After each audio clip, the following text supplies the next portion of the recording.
Ey dilim imanım Əli, ya Əli. Dilim gözüm canım Əli, ya Əli.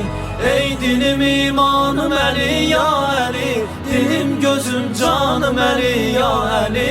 Dilim gözüm canım Əli, ya Əli.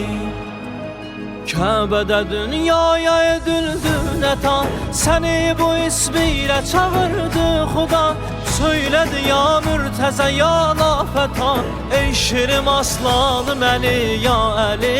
Ey şirim aslanım Əli, ya Əli. Ey dilim imanım Əli, ya Əli. Dilim gözüm canım Əli, ya Əli. Ey dilim imanım Əli, ya Əli. Dilim gözüm canım Əli, ya Əli.